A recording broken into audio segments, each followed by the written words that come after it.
This is PCEA Syokimau, and what an honor and privilege to bring you this conversation on navigating parenting in this digital age. My name is Pastor Jaden Steve from Nairobi Baptist Church, but for the sake of this conversation, I lead a youth movement called Youth 5G Movement that seeks to answer the question, how can a young woman or a young man be able to live in the reality of the new digital media navigated with Christian values? How can they stand out? And today we had a great conversation here with the teenagers on media choices and a parenting seminar which was on parenting in this digital age. To help me with this conversation is wonderful people here. We have our parish moderator, we do have Mrs. Wairimo, and we do have Mr. Maithia, and I would want them to introduce themselves and tell us where they are coming from, and then we can continue with our conversation. Yeah, please, we can start with Mr. Maithia. Good afternoon. My name is Maithia Mwathama. I work with Life Ministry Kenya, and I lead the Student Ministries Department. Very happy to be here. Thank you. And my name is Wairimo Kenothia. I work with Timazi Africa, a ministry that publishes resources for young people. Yeah. Yeah, and I am Edward Furi. I'm the pastor of PCEA Syokimau, but also for purposes of this conversation, I'm also a parent, bringing up children in this digital age. So happy to be here. Thank you so much. I'd like to start from the parent of teenagers, and I believe you are, and also Wairimo is. How is it parenting teenagers in this digital era? We can start with you. All right, thank you. It's not easy in any way because the media, the tech, it's everywhere, and it's for good and for bad. So there are good things about it, so you need it, but there are also dangers that come with it. So then you have to know how to balance the two. Okay. Reverend? Oh, yeah. I think that when you're parenting in this age, one of the things I have found is that I have to be open to learn, because some of the technologies I even don't understand. So I have to trust my children to teach me what's going on. That's, for instance, it's how to navigate gadgets. You know, I mean, there are some ways. Sometimes I'm using a computer and they're asking, Dad, why are you doing that? I mean, because the way I am doing it is not the way it's supposed to. Apparently, it's a very long way. I mean, there should be another way of doing it. I am using a gadget, and they ask me, "Why is you using this gadget? It's outdated. It's, you know." And then also some of the things if it's gaming, for instance, I'm clueless, so I have to rely on them to tell me about servers, tell me about particular things, and one of the things I have enjoyed, let me say, is just being taught by my children about technology, about the hardware, about the software side of it. So in that way, I would say it's a learning moment for me as well. I'm being parented by my own children. Okay, that's interesting. Mr. Maithia, media, a saint or a dragon? It depends with the way you look at it, because there's potential in media to be able to use it to our advantage and impact the society in a positive way. But it is also a poison and a dragon. When you look at the stats, they are saying that young people actually being exposed to pornography at a very young age. Between 4 or 5 years, the young people are actually being exposed to pornography. So you need to be very careful, especially as you're parenting. So like the question you asked about how the challenges of parenting the teenagers. This is not just the teenagers, even for the young people.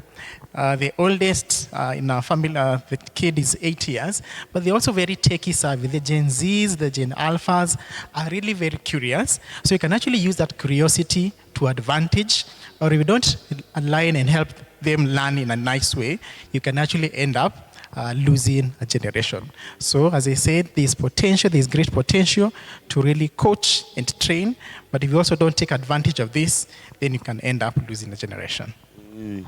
Maybe as we continue building, what are some of these challenges that beyond media or as a contribution of media that our teenagers are actually going through, in addition to or as a result of media, so much consumption of it that our children are actually exposed to? And anybody can begin. Maybe Wairimo. Okay. So most of the time when I think about media, I think about the time taken and where that time would have been going. Okay. But I also think about the content, like he said, things like pornography, cyberbullying. Now there is these new relationships with AI, chatbots.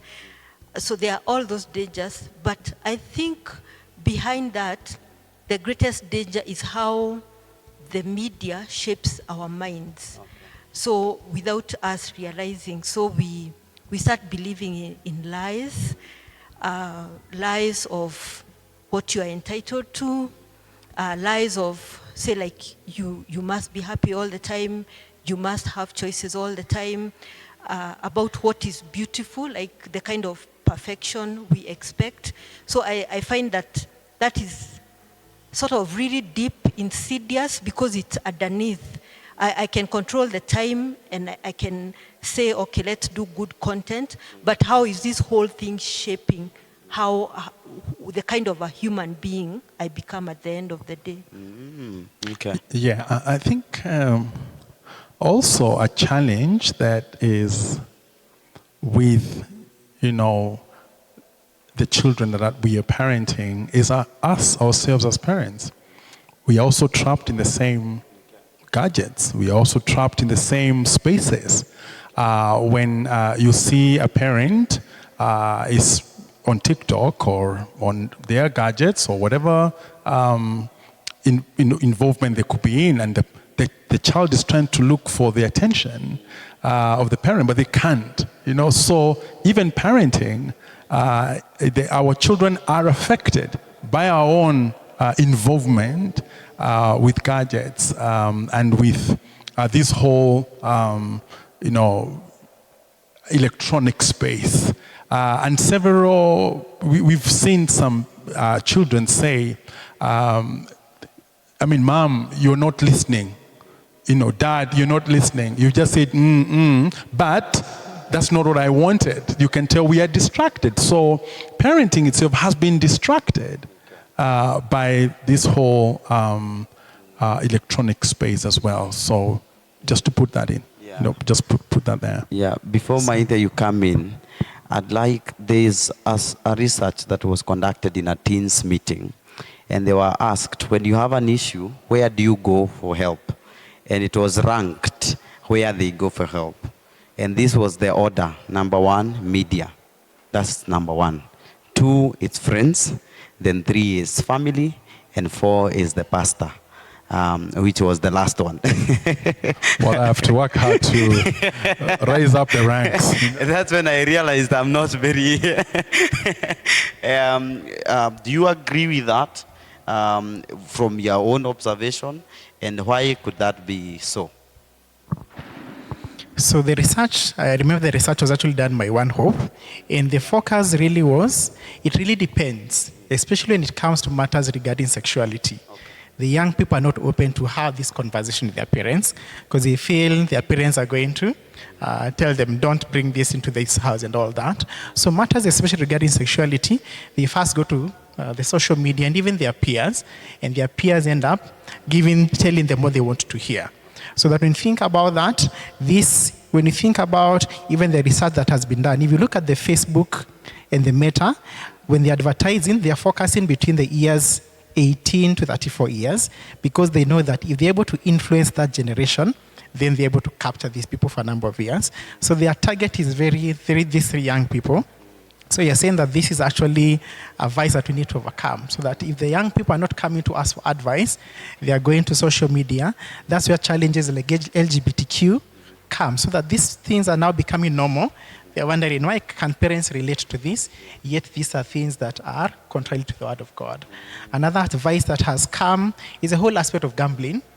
I do discipleship ministry, and sometimes when you connect with students and they ask you to pray for them, some of them are saying they're actually addicts to gambling and all that, because they invest in lots of money there. With your phone, you just check, and an ad comes, and it's a gambling ad. So a teenager will just click, being curious, but with time it becomes an addiction. So because of also what she said about wanting to portray this kind of lifestyle, that a very lively lifestyle, you want to make money by hook and by crook. So gambling for them does not seem as something that is big, and in the end becomes an addiction and really becomes a major challenge even in the coming years. Let's talk about evolvement, because I feel like media itself is evolving. Today is this, tomorrow it's the other. We've moved from days of print media, now we went to electronic media, now we are in the new media, which seems to be quite powerful. Many TV stations are actually leaving the electronic media and going into the new media because they know where that's where people are. Is it getting any better? Or it's more problems being created? And the reason I highlight that, I remember growing up, Facebook started becoming popular. And my mother used to say, actually, Facebook ni Illuminati, and told us not to ever engage kabisa. And my elder brother one day mentioned to me, no, Facebook is just dating site. I didn't know. Actually, Facebook started as a dating site before it grew to a social media platform. Later, our church at home, it has started live streaming on Facebook. And my mother cannot go on Facebook. She still believes it's for Illuminati. But yet she's telling me she's on Instagram. So it's not making sense.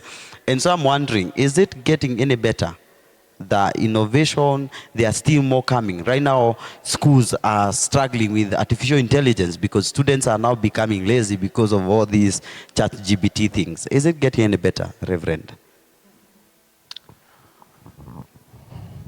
I think that one of the ways to see that is that it's not just technology that is evolving.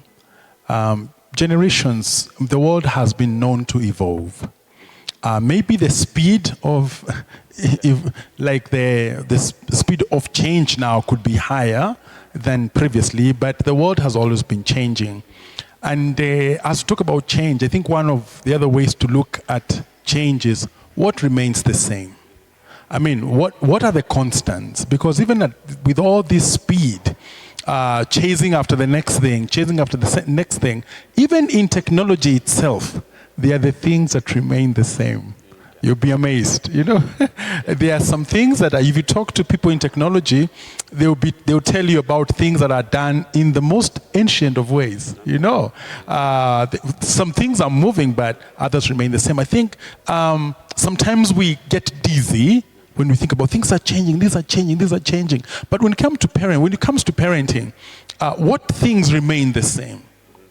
And what, for me, I would say, one of the basic things that every person in every generation has always needed is wisdom. Now, wisdom is not determined by sometimes the environment. Wisdom actually navigates environments. You know, you're wise. Whatever environment you go into, you'll be able to navigate it. And so I think that, and from where I sit, the need for parents to emphasize on wisdom. How does my child, how does my daughter, my son generate wisdom? Because when they are wise, you know, then they can engage. You know, they can be able to make their choices. They can be able to position themselves. So maybe we can also ask ourselves that what remains the same. And even in terms of God, God is not trendy. God is the one who sets the trends, I think. You know, it's not like he's trendy as, you know, that he's catching up. But in every place, he's the same. You know, so it's like you're trying to catch up with. He's above trends. He's above. So, and once you're anchored in God who is above, you know, being trendy, then somehow you're anchored. Or at whatever generation, at whatever speed it's going, you know. Yeah, just to say. Warimo, you seem to have something. I think one of the other things to remember is, we are not in this moment by mistake. Like God has chosen for us to be here at this time. And the Bible says so that we may seek him. So the question is always how you can be faithful in this moment. And like Reverend has said, there is a lot that I don't know. I truly can't tell where technology is going. I wish it could stop at this point. But there are things that you know. If I'm a parent, it's my work that to introduce these children to God. So from the beginning, I'm the one to let them know they were created by God. We live in a fallen world. God has provided a way out. That will not change. So the daily work of discipleship, despite the challenges, does not change. So while I cannot answer a question on where technology is going, I keep saying on a given day, I know what I am asked to do. So the question is how to be faithful in that. Yeah. Yeah, this is neither here nor there, but I was talking to one of my sons, and we talk about the future, and there's a car that he really likes to have. Like, I would want to have this car, but then he actually corrected himself and said, by the time I'm able to afford this car, there'll be flying cars, And I thought, whoa, he is actually seeing flying cars happening in his own generation, and just to. So maybe just to add, the truth is with the evolution of technology, there seems to be a lot of fake news that is spreading, deep fakes and all that. So like what he said, that we need to help cultivate a culture of critical thinking so that when you see whatever is in the media, I think like especially during the season on Maandamano, there was a lot of fake things happening so that you also get very angry, infuriated, then the next day you discover that actually it's not true. So being cognizant of the fact that with the technology, there are many deep fakes, many lies that are being propagated, but also the potential. When you think about AI, before the translation of the Bibles was not as fast. But now with AI now, the translation of the Bibles and even propagating of the gospel can actually be used, can be enhanced using the same thing. So as I said, there's great potential, but also there's also the downside of it. Is therefore the call to our people, is it to be anti-media or anti-technology, or to watch their discretion? Is to watch out? What is the call? That's an interesting one. One, it's not to be anti-technology. That one is a given, because technology is a new world in anything. Even for people who are doing mission, the crowds are in the internet. So even mission itself, like going to all the world is already in that technological space. So we are not anti-technology. One is, we also go back and ask ourselves, how did the church in the past embrace innovations? And you'll be amazed how the church in the past really embraced innovations. For instance, the printing press. The biggest beneficiary of the printing press was the church, because they were able to print Bibles more than ever before. So we've had instances in the past which we can learn from. So for us, we need to ask ourselves the question, not even where is God in technology, but what does God want us to do in this tech era?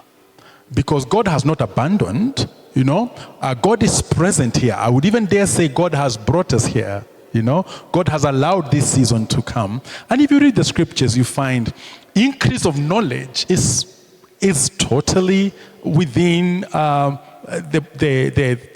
prophecies of the scriptures, that knowledge will increase. In fact, many years ago, Solomon did say, of making many books, there is no end. But this is one thing that is required of you: fear God and obey his commandments. So the commandments are a constant. Your relationship with God is a constant. And once you navigate yourself around those constants, then you thrive even in a technological age. And I'm certain there will be a post-technology age. I don't know how that looks like, but yeah. Thank you. That's good. Wairimu, you have something to add to that? I definitely agree with Rev that we can't be anti-technology or anti-media. So the question is the things that remain certain. Yeah, and like I said, it's a growth in discernment, like how it's affecting us and what does that mean for a Christian. So to debunk the lies underneath, to, let me say, apply the gospel to them, but we can't be anti-media. But of course, there is also discretion to know the areas that you can be slow. Like we talked in the morning, so like if you're parenting teenagers, I believe that one of the issues is to delay smartphones, delay opening social media accounts. So those are things that you can do. It doesn't mean that you are anti-tech, but maybe realizing that this child is not yet formed, this child cannot make the same decisions that you can make. So for me, I'm in that space, and all these things are being thrown at me. Maybe I've developed to some level where I can tell what is not right, what to put away, but they are not yet there. So if you can delay, that doesn't mean you are anti, but you can have protection for, you protect your children anyway, you protect them from different things. So then you can figure out how to protect them also in around tech and media. Yeah, you raised an important point. The delay to them, it might not come as protection to them.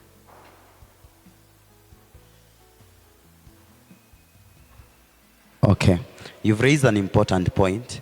The delay may not come to them as guarding. It may come as mom doesn't want, or sometimes in disciplinary when they do something and you're like, I've taken your phone away. Some of them may not feel that, but of course there are so many things you do as a parent to just try to put them in order.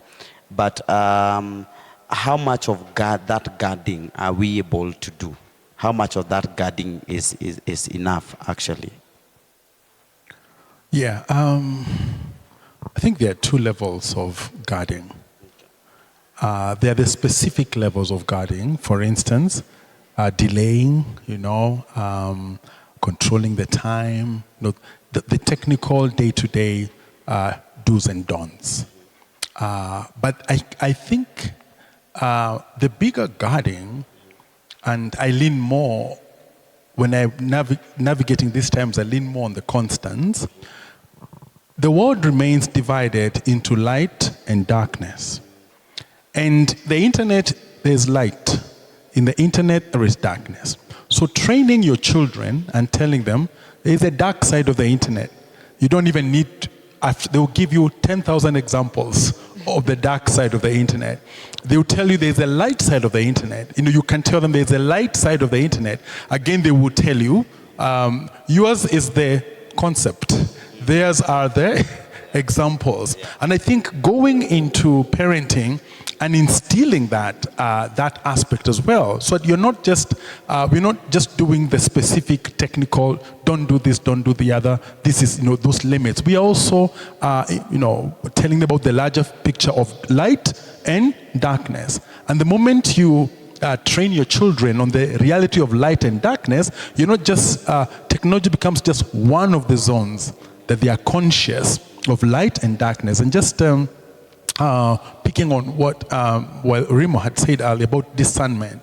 If there's one quality that is required in this time, Paul said that if you desire the gift of prophecy, it's a wonderful thing, But I would say that one of the things that parents need to instill in their children now, and the earlier they do it, the better, is discernment. And pray for it. Put your hands over your child, even if it means using a little force, saying, let there be discernment, let it come upon you, I think discernment is such an important value now that even for a child to succeed and to escape, the trappings of the darkness of this age, discernment needs to be like on top. Yeah.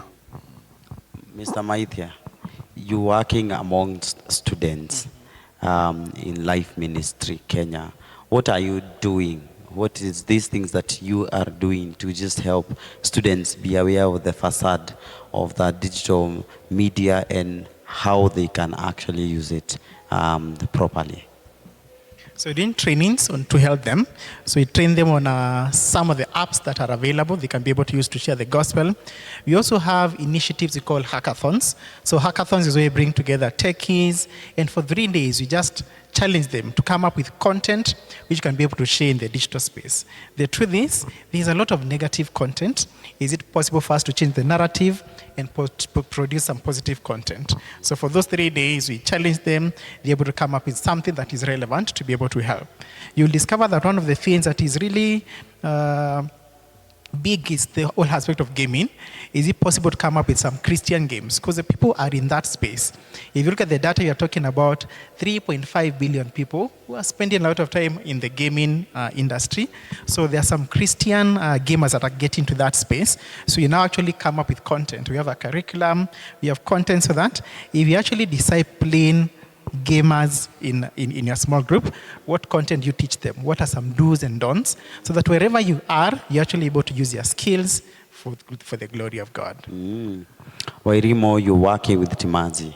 What is Timazi doing amongst teenagers in regard to this whole question of media choices? So we publish resources for young people. So we have Timazi magazines that are directly dealing with this. We have an issue on social media. We have also an issue on movies, how to choose movies. And we have a book and on media choices as well. And also, among our team, when we have opportunities, we are always very open to speak to young people, to teachers, to parents, on how to be wise in the media. Reverend, what is the church doing to try and partner with God on what he's doing in the life of his children, and partner with the parents and the community to raise these children in this media-saturated culture? I would say that's a loaded question in many ways. Because different churches are at different levels in terms of their engagement of the media. And also say that the church is also kind of a late entrant into the media space, given your mother, for instance, who was telling you this is an Illuminati space, and is not willing to get to church on Facebook because it is. So the church is kind of a late entrant, and different churches are at different levels. But I must say, there were many things that happened during COVID, but one of the key things that happened during COVID is that the church was thrust into that media space, whether you liked it or not. If you wanted to, no one knew how long it's going to last. So the church was thrown into that space, and thankfully, the church has significantly stayed in that space. Not maybe as creatively as it used to during the COVID time, but somehow it has stayed in that space. So first is that the church is in the space, right, in that media space. And as I said, different churches, different levels. And I would say that one of the things, for instance, our church is doing, because it's kind of a late entrant, is allowing young people actually to lead, the media aspect of the ministry. Such that the older generation are more facilitators of that space. But in terms of the drivers of content, the drivers of production, I think you even see this production line right now. The viewers may not be able to see that, but it's young people driving content, driving the production. I think that's a really good thing. And then the church, going forward, this is something I would say for us and for other churches.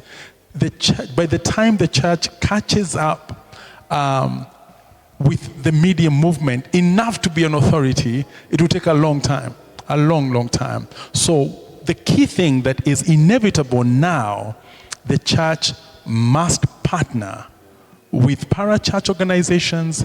The church must partner with faith-based organizations which specialize, in areas of media and content, who do research such that it is not just PCEA Syokimau that is trying to go the full haul of the media, but we are bringing along Timanzi, we're bringing along Life Ministry, we're bringing along, the 5G movement. So when Syokimau partners that way, then we move.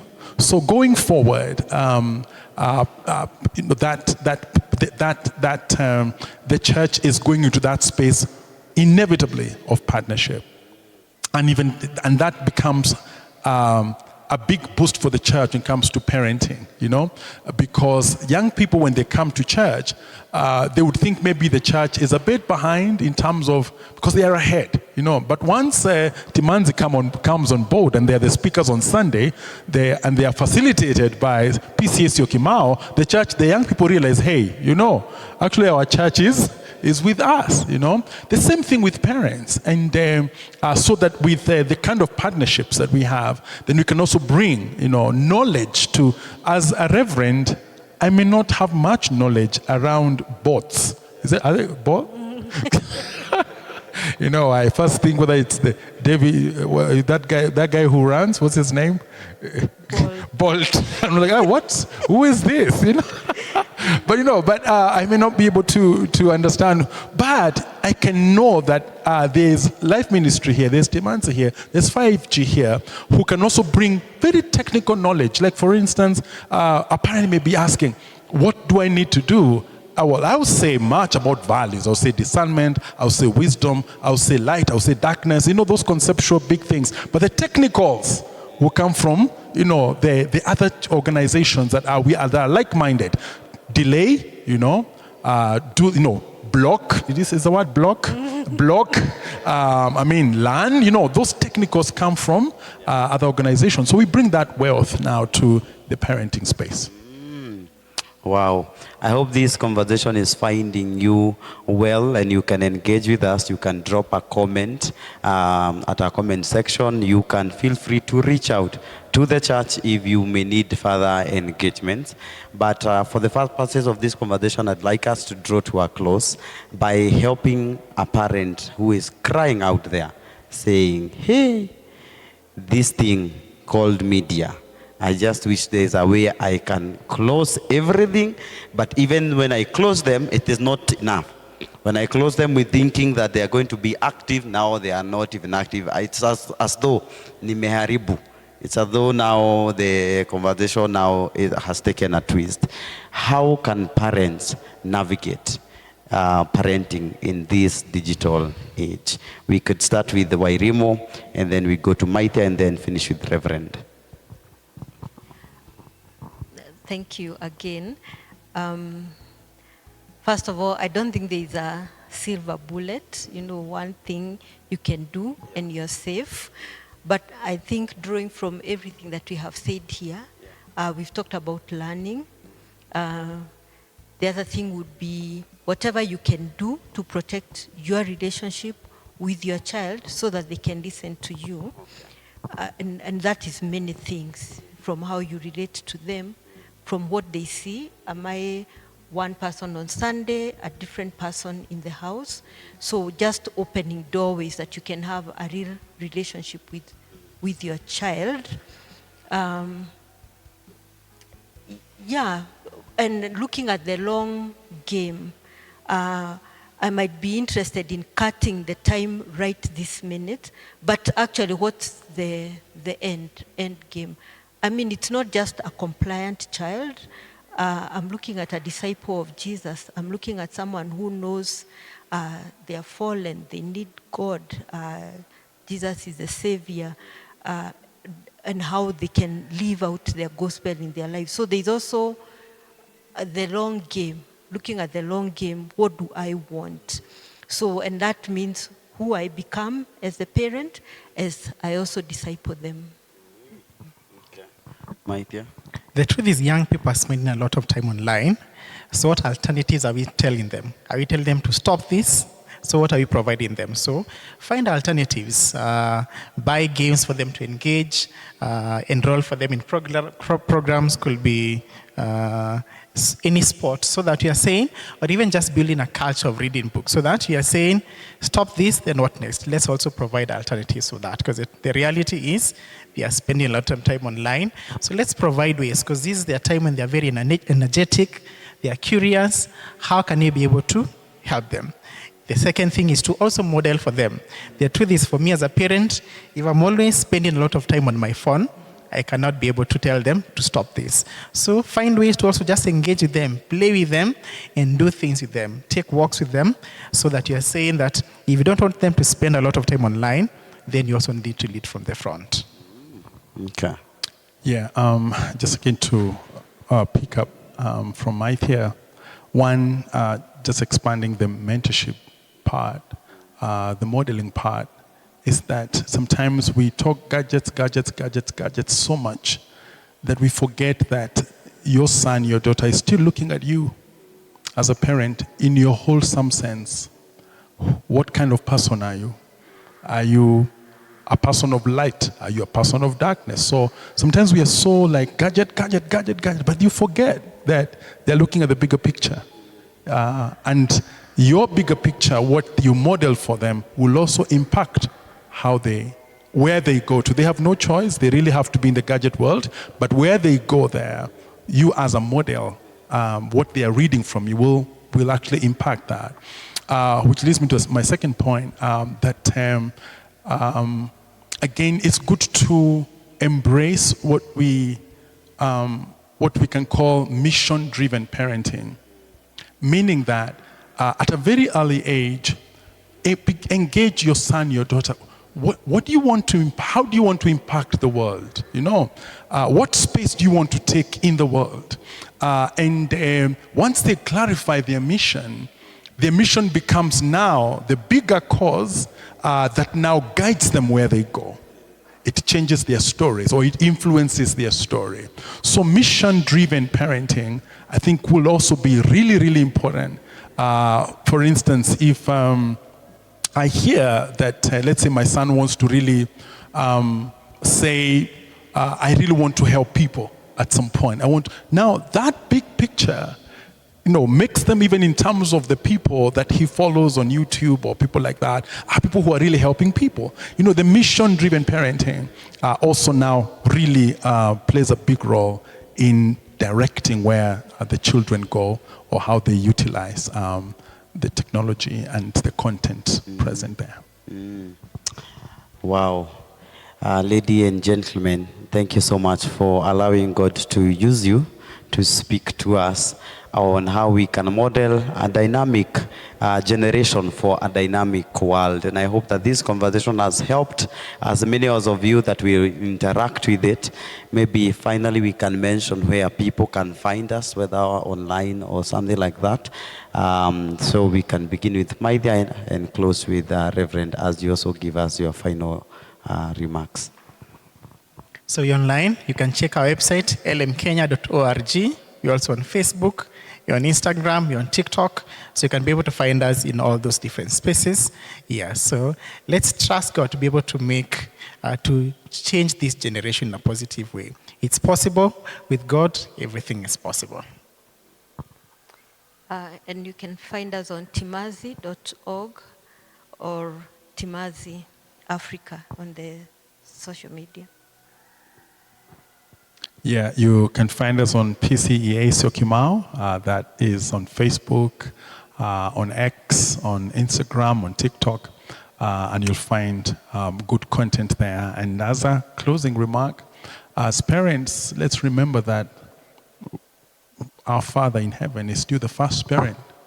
He's still raising children. And so that's our confidence. Let's lean on the first parent to bring up children, not just for ourselves, but we really are bringing up children for him. Thank you. Right. Thank you so much. May the Lord bless you. Let's continue this conversation with our teenagers at home, with our youth, wherever we are. The Lord bless you and keep you. See you in our next episode. Thank you.